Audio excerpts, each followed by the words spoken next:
할렐루야. 우리 앞에 분과 한번 인사 한번 나눕시다. 축복하고 사랑합니다.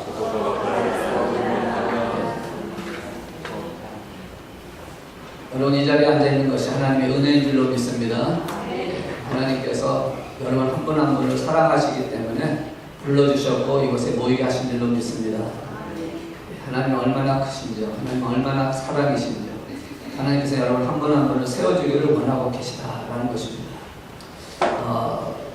지난 주간에 신실한 자, 예수 안에서 신실한 자에게 주시는 신령한 복을 말씀드렸습니다.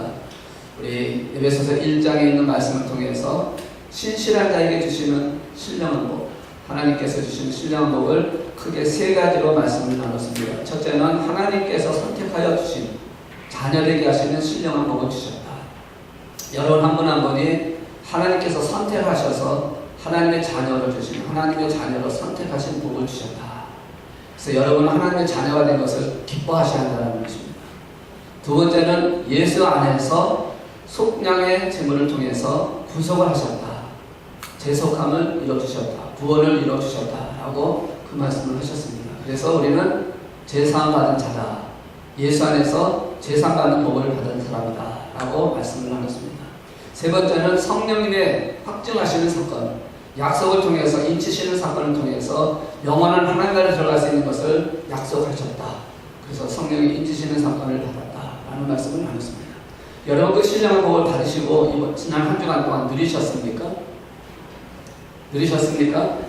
예, 여러분 신실한 자 안에서 하나님께서 주시는 은혜를 마음껏 누리셔야 합니다. 나는 하나님의 자녀이다. 얼마나 좋습니까? 신분적인 특성. 우리를 불러주신 하나님께서 자녀 삼으셨다는 것은 얼마나 큰 축복인지 몰라요. 거기다가 우리의 죄도 용서받았고 그리고 영원한 하나님나라에 들어가는 그 약속을 인치해주셨다.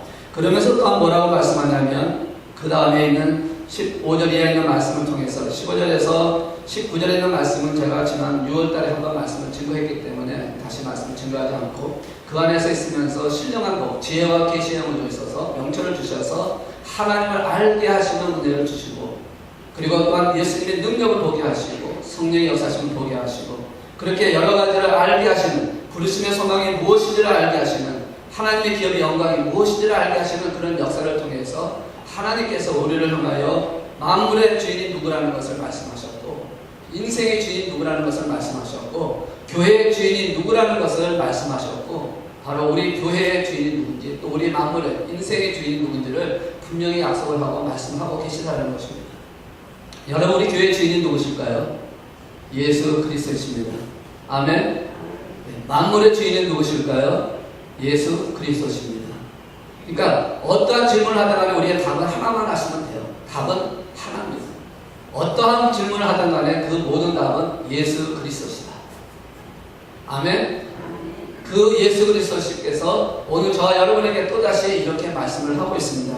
오늘 주신 말씀을 통해서 2장 1절에서 10절에 있는 말씀을 통해서 은혜 때문입니다 라고 하는 제목으로 같이 나누기를 원하는데요.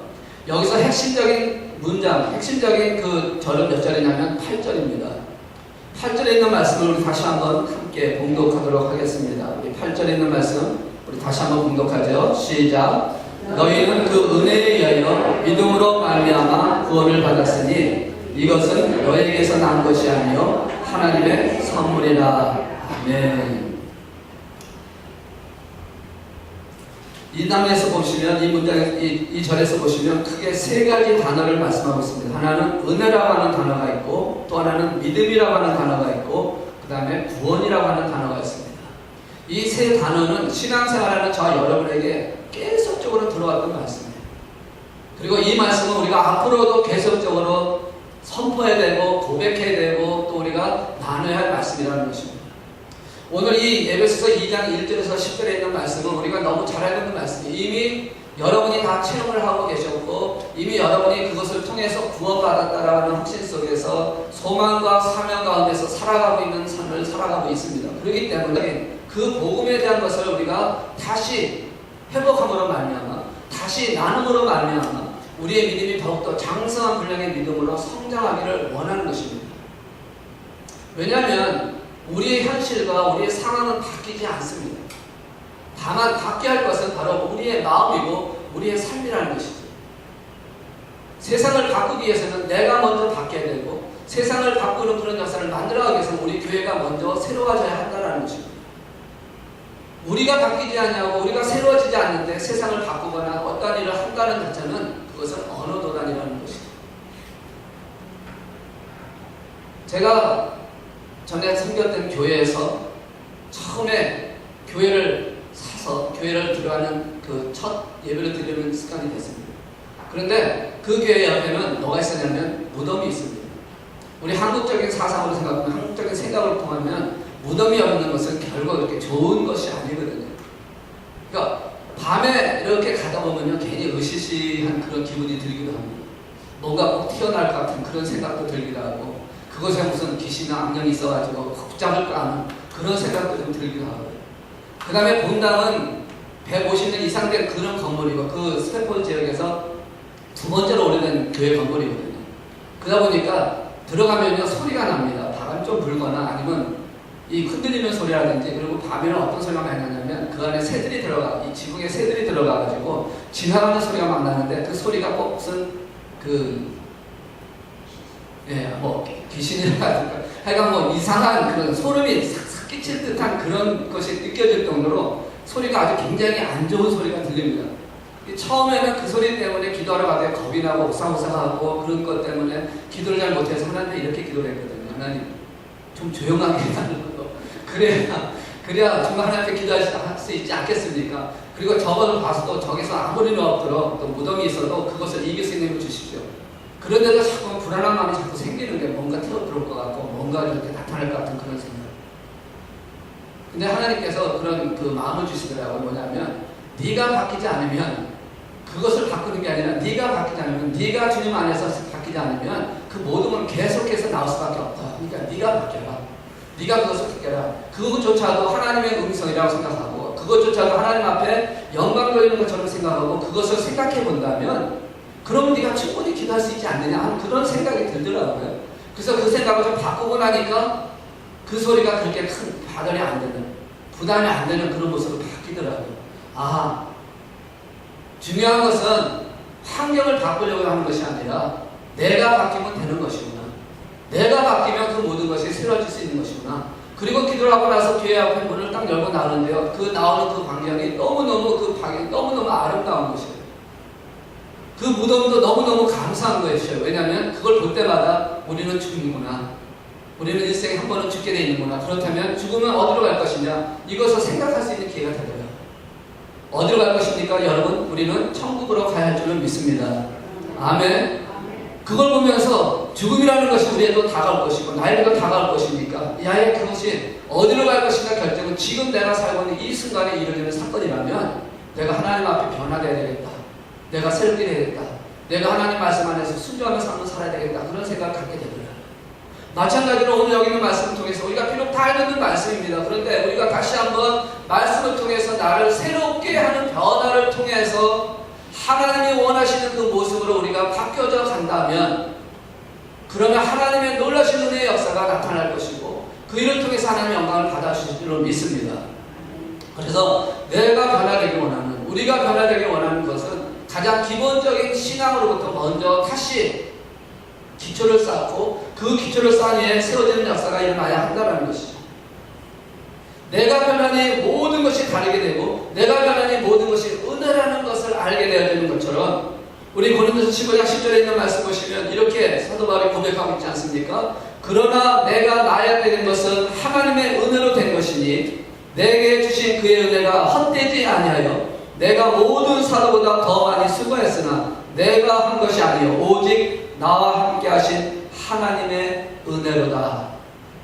사도 바울이 그렇게 고백을 하고 있다는 것입니다. 그러니까 실질적으로 자신이 변하면 모든 것이 다 하나님의 은혜라고 하는 것으로 방향이 바뀌어지게 되고 그렇게 되어질 때 하나님은 그 사람에게 하늘의 은혜를 더하여 주신다. 신령한 자에게 주셨던 그 신령한 복뿐만 아니라 영원한 하나님 나라에 들어간 넉넉하게 들어가는 역사를 만들어갈 뿐만 아니라 우리를 통해서 우리의 자손들이 우리의 이웃들이 우리의 모든 그런 민족들이 나라까지도 하나님의 은혜 가운데서 새롭게 되는 역사를 만들어갈 수 있게 하신다라는 것입니다. 그러니까 우리가 지금 갖고 있는 사명 10분에 40창이든 아니면 우리 조국 대한민국을 위하든 아니면 미국을 위하든 교회를 위하든 자녀를 위하든 그 어떤 기도든 간에 어떤 소원이든 간에 어떤 것을 우리가 하나님 앞에 구하든 간에 그것은 내가 변화가 되어질 때, 내가 하나님 앞에 온전히 세워질 때, 내가 하나님의 자녀로서 우뚝 세워질 때 하나님은 자녀된 자에게 부어주시는 은혜를 말미암아 그 모든 일을 이루어 주신다라는 것입니다. 그래서 오늘 여기 있는 말씀을 통해서 8절에 있는 말씀을 통해서 세 단어를 한번 살펴보면서 우리가 다시 한번 하나님의 은혜의 자리로 더 가깝게 가는, 더 크게 세워져가는 역사를 소망하면서 말씀을 나누려고 하는 것입니다. 자, 첫째는요, 믿음에 대한 말씀을 함께 나누기 원합니다. 믿음으로 말미암아, 우리 8절에 있는 말씀 보시면 믿음으로 말미암아 구원을 받았으니 라고 말씀합니다.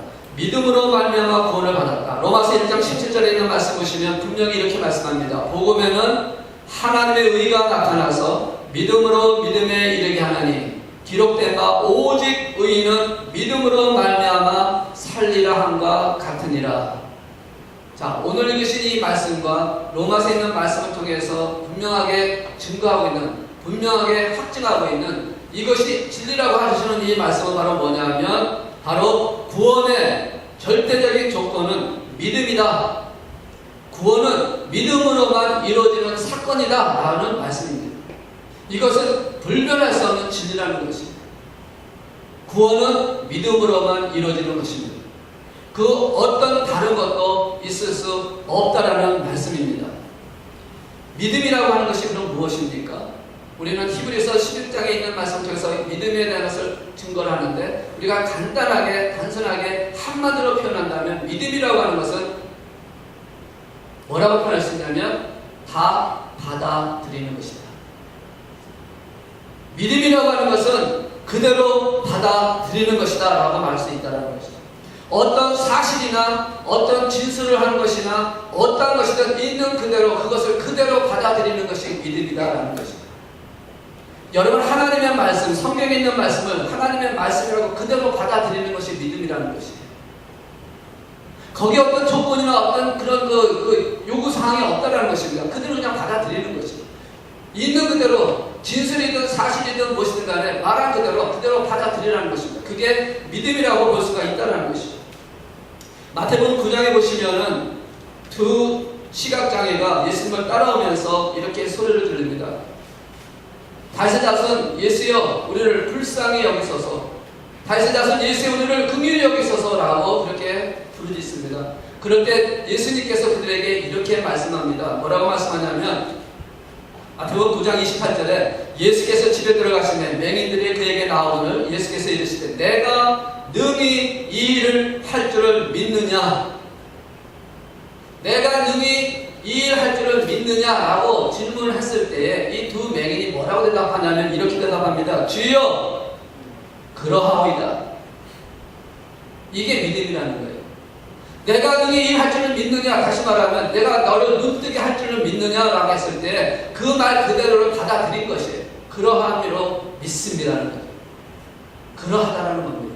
말한 대로 이루어진다라는 것을 고백을 했다라는 것이죠. 이게 바로 믿음이라는 거예요. 예수님은요 우리에게 믿음을 요구할 때 복잡하게 요구하시는 믿음이 아니라 단순한 믿음을 요구하신다는 거예요. 네가 믿느냐? 이렇게 할 것을 아느냐? 네가 이렇게 될 것을 믿느냐라고 하는 그 주님의 말씀이 단순한 것이에요. 내가 한 말을 받아들일 수 있겠냐라는 것입니다. 주님이 한 말을 받아들일 수 있겠냐라는 것이에요. 이 맹인들의 대답이 뭡니까? 받아들이겠다는 거예요. 단순합니다. 그러할 줄은 믿습니다라는 것이죠. 그대로 될 것을 압니다. 그렇게 될 것을 믿습니다. 신뢰합니다. 라고 말씀하고 있다는 것이죠. 믿음이라고 하는 것은 그렇게 복잡한 게 아니라 다른 어떤 것을 해가지고 기존에 우리 히브리서에 있는 말씀처럼 믿음은 보이지 않는 것들을 실상에 말하는 것들을 보면 이렇게 하는 물론 그것이 믿음의 근본적인 원리 성경에 있는 말씀이지만 단순하게 우리가 믿음은 그대로 받아들이는 것입니다. 오늘 이 시간에 지금 주의 말씀을 선포하고 있습니다. 비록 부족한 종의 입술을 통해서 말씀을 하고 있지만 이것이 여러분 하나님의 말씀으로 그대로 받아들이면 그것이 믿음이 되는 것이고 그 믿음대로 하나님이 역사를 하신다는 것입니다. 아멘. 이 두 맹인이 그것이잖아요. 그러하이다. 내가 일 할 줄을 믿느냐? 내가 일 할 줄을 아느냐? 그러하이다 하니까 어떻게 됐어요? 그들의 눈이 뜨는 은혜를 체험하게 되었다라는 것이에요. 그대로 받아들이면 된다는 것입니다. 믿음은 그대로 받아들이는 속하리라고 말씀을 하고 있다는 것이죠. 그러면 무엇을 우리는 받아들여야 된다는 얘기인가? 구원에 관한 문제를 통했을 때는 무엇을 받아들여야 되는가? 5절에서 7절에 있는 말씀을 통해서 우리에게 말씀을 하고 있습니다. 제가 봉독합니다. 허물로 죽은 우리를 그리스도와 함께 살리셨고 너희는 은혜로 구원을 받은 것이라. 또 함께 일으키사 그리스도 예수 안에서 함께 하늘에 앉히시니 이는 그리스도 예수 안에서 우리에게 자비하심으로써 그 은혜의 지극히 풍성함을 오는 여러 세대에 나타내려 하심이라. 자, 무엇을 그대로 믿어야 되는가? 그대로 받아야 되는가? 예수님께서 십자가의 죽으심의 사건을 얘기를 하고 있고, 그리고 부활하시는 주님을 얘기를 하고 있고, 그리고 부활하신 주님과 함께 믿는 자들이 함께 하나님의 보좌에 올라가는다라고 하는 소망에 대한 말씀을 하고 있다는 것이죠. 이게 5절에서 7절에 있는 말씀이에요. 이것을 그대로 받는 것이다. 이것을 그대로 인정하는 것이다. 신뢰하는 것이다. 이게 바로 믿음의 구원의 특권이라는 것이다. 이것을 지금 우리에게 말씀을 하고 있는 것입니다. 예수님이 십자가 지신 것과 다시 살아난 것을 말씀하시면서, 그리고 그리스도 안에서 우리에게 주신 하나님의 자비하심이 이루어졌다라고 하는, 그래서 우리의 지극히 은혜의 풍성함을 여러 세대에 나타내려 가서 받아들이는 것이 믿음이다. 그리고 그 믿음을 통해서 구원이 이루어진다는 것입니다. 아멘. 오늘 우리에게 말씀하고 있는 게 단순한 거예요. 이것을 왜 그것이 되어지느냐, 왜 그것을 가져오느냐 하고 따지고 의문을 갖는 게 아니라, 믿음이라고 하는 것은 그대로 받아들이는 것이 되어져야 한다라고 말씀하는 것입니다. 이것을 한마디로 표현한다면 복음이다 하는 것입니다. 5절에서 7절에 있는 말씀이 바로 복음이다라는 말씀입니다. 이 복음을 그대로 받아들이는 저와 여러분 되시기를 주 여러분 축원합니다. 이미 여러분 그대로 받으신 줄로 믿습니다. 이미 여러분 구원 받으셨어요. 그러나 다시 한번 이것을 우리가 살펴보자라는 것입니다. 내가 구원받았는데 어떻게 구원을 받았는가? 믿음으로 구원받았는데 어떠한 믿음을 내가 가졌던가? 어떤 것을 내가 받았던 것인가? 바로 십자가, 그리고 부활, 그리고 영원한 하나님의 품에 안기는 그리스도 안에서 이루어진 사건에 대한 부분을 내가 그대로 받아들이는 그 믿음을 통해서 구원을 이뤘다고 하시는 말씀을 내가 다시 한번 마음판에 새겨보자라는 것입니다. 그 구원의 역사가 있을 때 주님께서는 우리를 새롭게 하시는 역사를 만들어 주실 줄로 믿습니다. 예수님을 믿는 거에는 다른 길이 없음을 그대로 받아들이는 것, 주님만이 모든 것의 주인이심을, 모든 것의 주관자이심을, 아까도 말씀드렸지만 1장 안에서 마지막으로 만물의 주인이 누구냐, 인생의 주인이 누구냐, 교회의 주인이 누구냐, 그분이 바로 곧 예수 그리스도신데, 그 예수 그리스도가 어떠하신 분이시냐, 십자가에 죽으신 분이고, 그리고 부활하신 분이시고, 그리고 예수 안에서 함께 믿는 자를 끌어서 같이 영원한 하나님 품에 안기는 역사를 만들어 가시는 그분이시다. 그분을 믿는 그 믿음으로 말미암아 너희가 구원받은 것이다. 이것을 마음밭에 새기라는 것입니다.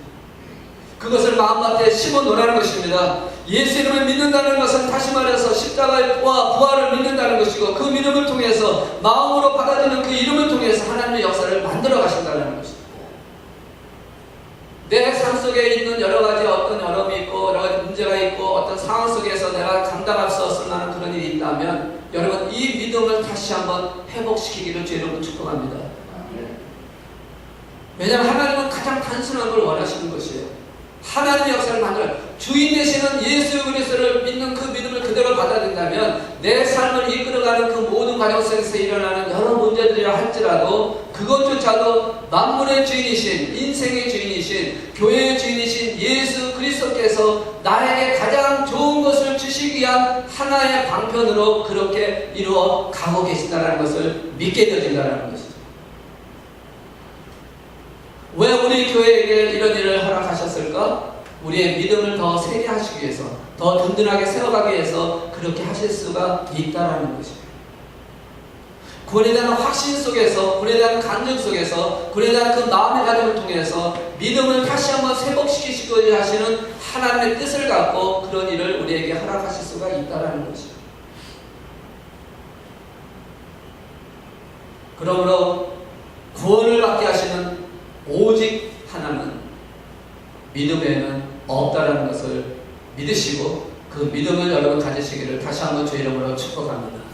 자, 두 번째는 은혜에 대한 말씀입니다. 8절에 있는 말씀 보니까 은혜에 의하여 믿음으로 말미암아라고 말씀합니다. 이 믿음이라는 단어를 더 선명하게 해주는 단어가 바로 은혜라고 하는 단어입니다. 여기서 보시면 은혜에 의하여 믿음으로 말미암아라고 하는 말씀합니다. 다시 말해서 믿음은 은혜 때문에 생겨났다라는 것이에요. 영어로 얘기하면 For by grace are ye saved through faith. 믿음이라고 하는 것은 우리가 보통 생각하기 쉬운 것이 뭐냐면 내가 해야 되는, 내가 하는 것으로 생각할 수가 있습니다. 그런데 오늘 여기 있는 말씀 보시면 은혜에 의하여 믿음으로 by grace, 은혜를 통해서 믿음의 역사가 일어난다는 것이죠. 이건 다시 말하면은 믿음으로 구원받는 것이 맞지만 그 믿음이라 생기게 된 원인이 뭐냐면 은혜다라는 것이에요. 은혜로 믿음이 생기죠. 우리가 잘 알고 있는 말씀이에요. 여러분 많이 들었던 말씀이에요.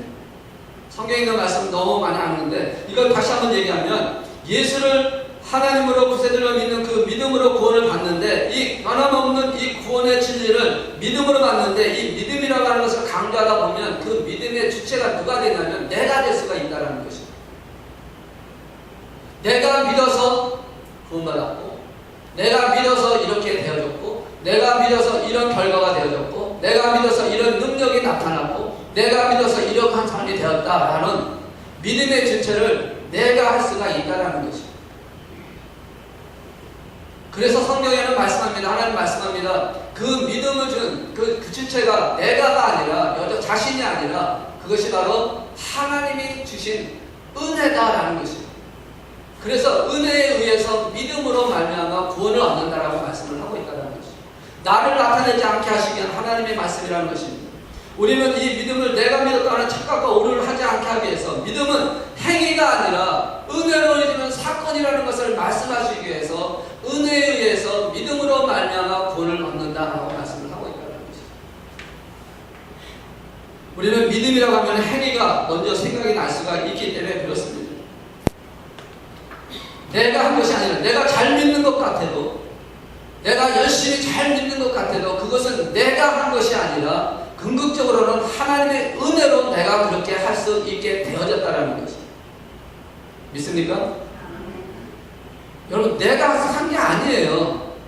그렇게 하시게 하시는 하나님의 은혜로 말미암아 내가 그런 믿음을 갖게 되어졌고 그렇게 충성된 믿음을 갖고 열심히 믿게 되어진 것이지 내가 스스로 결단하고 내가 스스로 작정해서 된 것이 아니라는 것이에요. 작정과 결단도 누가 했냐? 하나님이 내게 주셨기 때문에 그렇게 되었다는 겁니다. 그래서 그 믿음이 뭐라고요? 은혜라고 말씀을 하고 있다는 것이에요.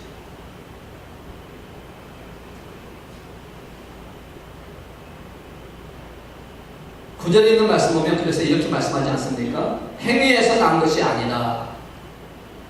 구원은 행위에서 난 것이 아니다. 너에게 구원이 난 것이 아니다. 그것을 은혜라고 하는 말씀을 하면서 행위에서 난 것이 아니다. 그래서 누구든지 자랑하지 못하게 하려 함이라. 아, 저 사람 참 믿음이 좋아. 자랑할 것이 아니라는 겁니다. 하나님이 그만큼 주셨기 때문에 그렇게 되었다는 것입니다. 오늘 우리는 이것을 잘 놓치지 말아야 한다는 것입니다. 내가 이러한 큰 믿음을 갖고 있으니까 내가 나를 나타내고자 나를 보여주고자 한다면 그것은 하나님의 은혜를 망각하는 것이 되어진다는 것이에요. 그래서 그걸 다른 말로 표현하면 뭐라고 표현하고 있냐면 그 8절 후반부에 보시면 하나님의 선물이다 라고 표현을 하고 있다는 것이에요. 그러니까 믿음은 은혜고 구원은 믿음이고 그리고 은혜는 선물이다. 그러면 구원은 뭐예요? 선물이 되어진다는 거죠. 근데 여러분 선물이라고 하는 것은 어떠한 것을 잘했기 때문에 어떠한 것을 조건이 됐기 때문에 만약에 준다면 그건 선물이 아니라 그거는 보상이에요. 내가 뭔가를 잘했기 때문에 얻어지는 것이라면 그것은 보상이 된다는 겁니다. 근데 선물은 보상이 아니라 뭡니까? 그저 주어지는 것이 되어진다는 거죠. 조건이 안 돼도 상관이 없고 자격이 안 돼도 상관이 없다는 겁니다. 주는 자의 마음이라는 것이에요. 그러니까 주는 자가 큰 선물을 줄 수도 있고 주는 자가 작은 선물을 줄 수도 있는 것이에요. 여러분 한 분 한 분에게 하나님께서 선물을 주시는데 어떤 자에게는 큰 믿음의 선물을 주시기도 하고 어떤 분에게는 작은 믿음의 선물을 주실 수도 있어요. 내가 큰 믿음의 선물을 받았으니까 나는 하나님께서 더 큰 은혜를 주셨다고 해서 자랑할 것이 있느냐? 아니라는 것이에요. 하나님은 그에게 필요한 것만큼 주신 것이에요. 그에게 그것을 감당하실 수 있는 만큼 주신 것이에요. 그러니까 그 선물이라고 하는 것은 우리하고 상관없이 주시는 자의 마음에서 일어나는 사건이라면, 믿음으로 구원받는 이 사건도 은혜에 의해서 믿음이 생기는 사건이라면 그것조차도 하나님의 선물이기 때문에 우리가 자랑할 것이 하나도 없다라는 것입니다. 여러분, 그래서 우리가 구원받았기 때문에 여러분 자랑할 이유가 하나도 없다는 것이에요. 물론 세상에 죽어가는 사람들에 비해서 우리는 참 감사하는 것이 되어질 수는 있지만 자랑할 것은 아니라는 겁니다. 하나님께서 여러분을 선택하셔서 하나님의 자녀로 삼아주신 것, 하나님의 절대적인 주권 안에서 이루어진 사건이거든요. 우리가 다른 사람보다 선해서요, 착해서요, 의로워서요, 아니라는 것입니다. 우리는 다 똑같이 죄로 사망에 있었던 사람들이라는 거죠. 그런데 주님은 우리를 선택하셔서 우리에게 은혜로 말미암아 믿음을 갖게 하시고 그 믿음을 통해서 구원을 얻게 하시는 하나님의 선물을 우리가 받은 것이라는 것입니다. 그래서 우리는 자랑하기보다는 감사하는 자의 삶을 살아야 한다는 것입니다. 그래서 데살로니가에 있는 말씀처럼 우리가 범사에 감사하는 자의 삶을 살아야 한다. 하나님의 전적인 은혜를 누리는 사건이기 때문에 그렇다는 것이죠. 믿음에 대해서 자랑할 것이 아니라 우리는 하나님의 은혜를 주신 것을 감사하면서 하나님 앞에 고마워하면서 하나님 앞에 영광을 돌리면서 하나님 원하시는 삶을 살아가는 저와 여러분이 되어야 할 줄로 믿습니다. 이게 믿음에 사는 사람들이, 신령한 복을 받은 사람들이 해야 할 모습들이라는 것이죠. 너무나 잘 알고 있는 말씀인데 이 말씀을 다시 한번 마음판에 새기자는 것입니다. 내가 특별하게 다른 사람보다 더 큰 믿음이 있다고 느껴진다 할지라도 그것은 하나님이 주는 은혜라는 것을 기억하시고 그것을 감사하시라는 거예요. 그래서 더 어떻게 하라는 것입니까? 더 헌신하는 삶을 살아야 한다는 것입니다. 이제 10절에 그 말씀을 하고 있는데요. 우리는 그가 만드신 바라 그리스도 예수 안에서 선한 일을 위하여 지으심을 받은 자니 이 일은 하나님이 전에 예비하사 우리로 그 가운데서 행하게 하려 하심이니라. 선한 일을 위하여 지으심을 받았다. 우리를 구원하신 그 모든 사건 안에는 선한 일을 위하여 그렇게 하신 사건이다 라는 말씀이에요. 선한 일을 위해서. 그렇기 때문에 우리가 선한 일을 하기 위해서는요, 우리가 하나님 앞에 감사하는 마음이 되야 되고, 우리를 나타내기 시작하면 우리는 선한 일을 하는 게 아니라 상대방을 쓰러뜨릴 수 있기 때문에 그들에게 상처를 주지 않게 하기 위해서는 우리는 늘 겸손한 자와 감사한 자가 되어야 한다는 것이죠. 궁극적인 목적은 하나님의 영광을 위한 삶이 되어져야 한다는 것입니다. 자, 세 번째로 우리가 나눌 말씀은 구원에 대한 말씀입니다. 8절에 보시면 믿음으로 말미암아 구원을 받았으니라고 말씀합니다. 구원은 믿음으로 이루어진 사건이고 믿음은 은혜고 구원은 은혜로 이루어지면 이 구원이라고 하는 것이 과연 정말 무엇일까? 우리는 구원하면 천국 가는 것, 구원받고 천국 가는 것을 제일 먼저 생각하기 쉽습니다. 물론 그것이 결과적인 구원의 열매겠죠. 그러나 그것을 통해서 그것만이 구원을 말하는 것은 절대 아니다라는 것입니다. 구원은 몇 가지를 말씀할 수가 있는데 첫째는 뭐냐면 죄에서 사망에서 자유함을 받는 것이고 살아나는 것이 구원입니다.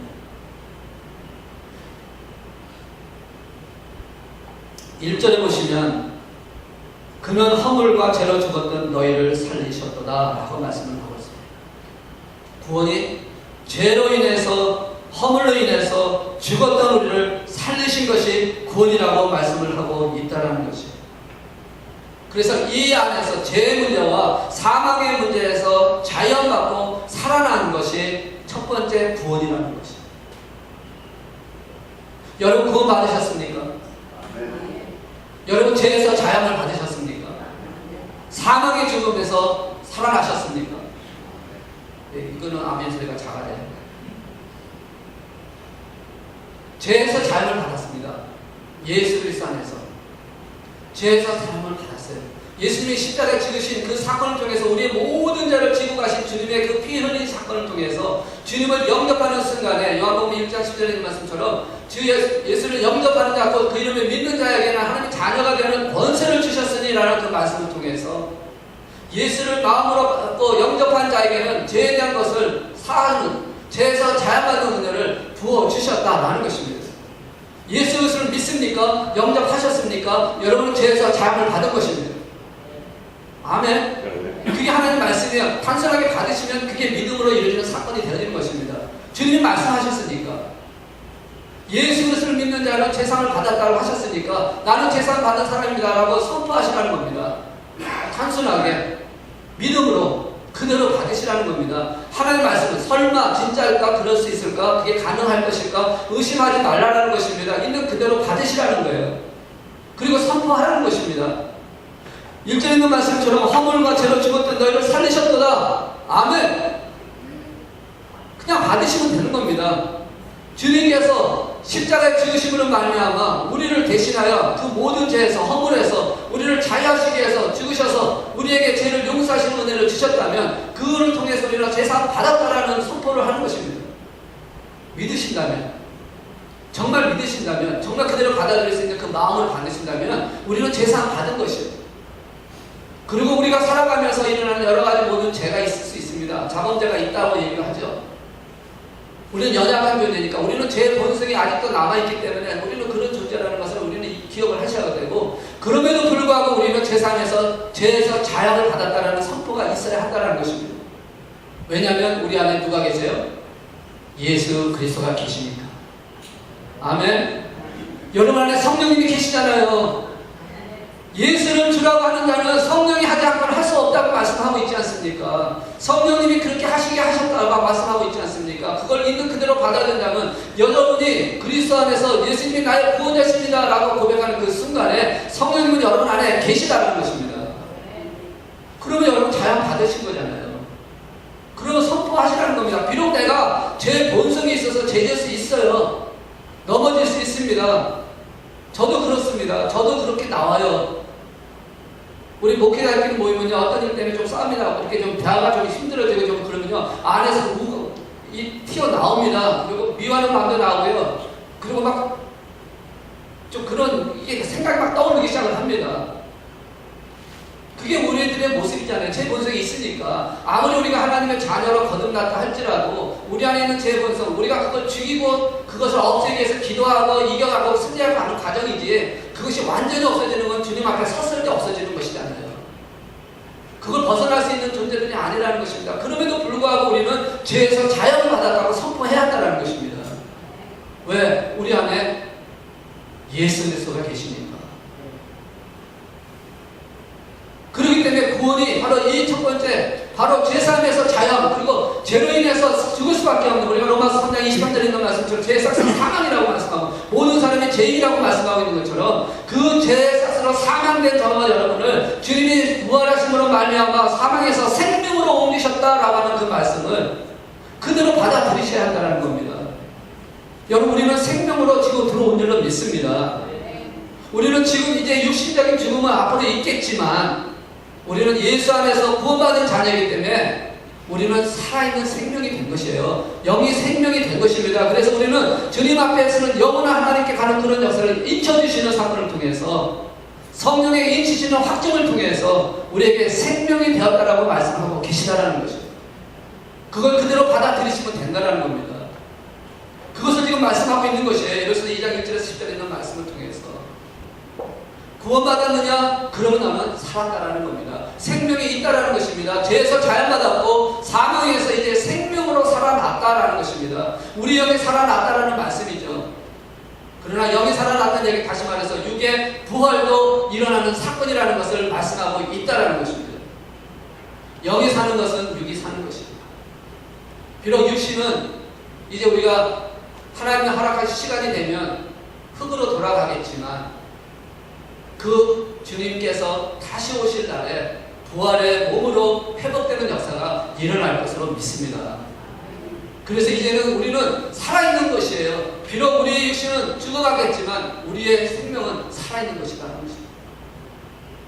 그것을 우리에게 말씀하고 있다는 것입니다. 하나님 나라에 가는 것만이 구원이 아니라 우리가 이 세상 살아가면서 가져야 할 죄에 대한 자유함과 그리고 육신의 죽음을 벗어난 생명의 삶을 살아가는 자의 삶을 우리에게 말씀하고 있는 게 바로 구원이라는 것입니다. 그 구원을 느끼고 살라는 것입니다. 또한 우리 구원을 또 뭐라고 표현할 수 있냐면 우리 하나님께서 우리의 삶 속에서 일어나고 있는 그 모든 걸 통해서 자녀로 삼아서 영광스러운 존재로 만들어 가시기 위한 아까도 읽었지만 10절에 있는 말씀처럼 선하를 위하게 한 그 삶을 살아가기 위해서 우리를 구원하신 것이다 라는 것입니다. 그러니까 구원은 우리의 삶을 통해서 선한 일을 하기 위해서 예수님 하나님의 영광을 나타내는 것을 만들어 가시기 위해서 구원을 이루셨다라는 것입니다. 그것을 하는 삶은 바로 구원받은 자의 삶이다라고 말씀하는 것입니다. 천국 가는 것만이 구원이 아니라 육신적인 죽음을 통해서 제 생명을 갖는 것뿐만이 아니라 우리가 살아가는 이 세상에서 그리스도 예수 안에서 선한 일을 하도록 지음을 받았다는 것이 바로 구원의 역사를 만들어가는 것이다라는 것입니다. 이게 구원이라는 것입니다. 그러니까 나는 구원받았는데 내가 아무것도 하지 않고 있다? 아니요. 그러면 그것은 뭔가 잘못되어 있다는 것입니다. 여러분 우리는 구원받은 자라면 이제는 우리가 예수 안에서 선한 일을 행하는 자가 되어져야 한다는 것입니다. 열매 맺는 삶을 살아가는 게 구원받은 자의 삶이라는 것이고 그것이 바로 구원이라는 것이에요. 내 영혼이 살아나고 천국 가니까 다 됐습니다. 나는 그래서 이제 아무렇게나 살아도 됩니다. 그게 아니라 구원은 바로 이 세상에서 주님이 오라가는 그 시간까지 우리의 생애가 있는 그 순간까지 하나님의 은혜를 통해서 우리는 서로 구제하고 서로 도와주고 사랑하고 봉사하면서 그리스도에서 해야 할 모든 일들을 함께 나누는 것이 되어야 한다. 그것이 바로 구원이다라는 것입니다. 이 세 가지가 종합이 되어질 때 구원의 완성이 이루어지는 사건이라고 말씀을 하고 있다는 것이죠. 하나님의 은혜는 값없이 대가 없이 우리에게 주어진 거라고 우리는 받지만 그러나 하나님께서는 비싼 대가를 치르셨다라고 우리가 너무 잘 알고 있지 않습니까? 여러분 구원은 값싼 것이 절대 아니라는 것입니다. 하나님이 선택을 하셨고 하나님께서 믿음을 은혜로 주셔서 구원을 이루셨던 그 모든 사건이 우리는 아무것도 하지 않은 채로 그냥 하나님의 선택에 의해서 이루어진 사건이니까 그것을 가치 없게 여길지 모르지만 하나님의 입장에서 볼 때는 얼마나 큰 가치가 있는지 모릅니다. 얼마나 값비싼 대가를 치렀는지 모릅니다. 자신이시는 예수 그리스도를 십자가를 못 박게 죽게 하시는 그 피 흘리는 사건을 지불하시는 대가를 통해서 우리를 선택하여 우리를 은혜로 믿음으로 구원을 이루신 사건을 만드신 하나님이시라는 것이에요. 근데 그렇게 구원받은 저 여러분이 천국 가는 거로 끝나고 죄에서 자연받았고 사망에서 생명으로 옮겼다는 걸 끝나서는 안 된다는 것입니다. 하나님의 영광을 위한 삶을 사는 저 여러분이 되어야 한다는 것이죠. 그게 바로 하나님이 우리에게 지금 말씀하시는 것입니다. 오늘 이 말씀을 통해서 우리에게 주시는 게 바로 것입니다. 이것이 한 사람에게 되지만 우리 교회에도 하시는 말씀이라는 것이죠. 우리 교회를 하나님께서 이 땅에 세워주셨습니다. 이곳에 세워주셨습니다. 세우신 분명한 가치가 있고 목적이 있다는 것이죠. 그냥 세운 것이 아니라는 겁니다. 여러분 한 분 한 분을 이 만화교회로 불러오게 하신 하나님의 계획이 있다는 것이에요. 그냥 오게 하신 게 아닙니다. 그냥 와서 믿음생활 잘하다가 너 천국 가라 이게 아니에요. 물론 그것이 궁극적인 목적이 돼야 할지 모르지만 그렇게 되어지는 과정 속에서 하나님은 구원받은 자의 삶을 통해서 죄에서 자연받고 사망에서 생명을 옮기는 그 모습을 모든 사람들에게 좀 보여줘라. 선한 행위를 좀 하라. 그래서 그들에게 중하는 영혼들을 살리는 일을 감당하라. 그것이 오늘 우리 만화교회가 여러분에게 주신 하나님의 목표가 하나님의 뜻이라는 것을 우리가 그것을 알고 그 삶을 살아가는 자가 되어야 한다는 것입니다. 저 여러분이 그렇게 되기를 제 이름으로 축복합니다. 비록 작은 것이라 할지라도 가장 작은 부분에서 할지라도 아까도 말씀드렸지만 선물은요 주님이 주시는 그 마음대로 주님이 주시는 크기로 되는 거니까 어떤 자에게는 큰 선물을 주실 수 있어요. 우리 많은데 어떤 선물을 주셨는지는 모릅니다. 그러나 우리에게 주어진 그 선물대로 우리에게 주어진 그 믿음대로 우리에게 주어진 그 목적대로 우리는 최선을 다해서 가는 것입니다. 그러면 하나님께서 그 영광을 통해서 이를 칭찬하실 것이고 갑절로 부어지는 역사를 허락해 주실 거라고 믿습니다. 여러분 달란트 비율을 잘 아시잖아요. 5달란트나 2달란트나 숫자는 크고 작고 차이가 있지만 하나님 보실 때는 똑같았습니다. 5달란트 받은 자가 5달란트 남겼든 2달란트 받았던 자가 2달란트 남겼든 하나님께서는 착하고 충성된 종아라고 하는 말씀이에요. 많이 받았으니까 더 큰 착하고 더 충성된 자 이렇게 표현할 게 아니라는 것입니다. 다만 하지 않았던 한 달란트 받은 자에게 하나님께서 책망하셨던 걸 우리가 생각한다면 우리가 무엇을 받았든 어떤 것을 받았든 우리가 하나님의 은혜 안에서 그리고 믿음으로 구원받은 하나님의 자녀이고 그리고 하나님의 어떤 목적을 이루기 위해서 우리에게 주어진 사명을 위해서 그것이 크게는 10분의 40향이 될 수 있고 작게는 한 영혼을 구하는 것이 될 수 있고 가정에서 목적이 될 수도 있고 교회 목적이 될 수도 있고 나라의 목적이 될 수도 있겠지만 어떤 것이든 간에 우리가 구원받은 자로서 하나님의 은혜 가운데서 받았던 그 삶을 살아가는 10절에 있는 말씀처럼 선한 일을 위하여 지으심을 받은 자니 구원받은 것이 선한 일을 위해서 구원받은 자니 하나님의 자녀로 선택하신 그 모든 것이 선한 일을 위해서 그렇게 하신 것이니 우리의 삶을 통해서 선한 일을 열매내는 저 여러분이 되어야 한다는 것입니다. 근데 그것이 은혜가 없어서는 불가능하다는 것입니다. 그래서 은혜의 충만을 구해야 한다는 것입니다. 은혜 충만을 구해야 한다는 것이에요. 하나님의 은혜를 사모해야 한다는 것입니다. 은혜가 충만한 사람과 은혜가 떨어진 사람의 차이점이 있어요. 어떤 분의 글을 보니까 이렇게 표현을 하고 있더라고요. 은혜가 충만하면 예수님이 크게 보이고 은혜가 떨어지면 내가 크게 보인다. 은혜가 충만하면 말씀이 꿀맛 같고 은혜가 떨어지면 말씀이 지겹다. 은혜가 충만하면 책망 들어도 감동이 되고 은혜가 떨어지면 좋은 말에도 시험 든다. 은혜가 충만하면 내가 죽고 은혜가 떨어지면 내가 산다. 은혜가 충만하면 자기 죄가 크게 보이고 은혜가 떨어지면 남의 죄가 크게 보인다. 은혜가 충만하면 영혼을 귀히 여기지만 은혜가 떨어지면 사람이 미워진다. 은혜가 충만하면 남을 섬기지만 은혜가 떨어지면 대접받기를 원한다. 은혜가 충만하면 범사에 감사하지만 은혜가 떨어지면 매사에 불평한다. 은혜가 충만하면 겸손하지만 은혜가 떨어지면 교만하다. 제가 이걸 보면서 안에 은혜가 떨어지면 이렇게 될 수밖에 없구나. 만약에 혹시라도 아니시겠지만 우리 가운데는 없으리라고 믿지만 혹시라도 이 은혜가 떨어지는 사건 속에 있었던 부분이 조금이라도 있다면 은혜 충만을 구하시는 저와 여러분 되시기를 주님은 축복합니다.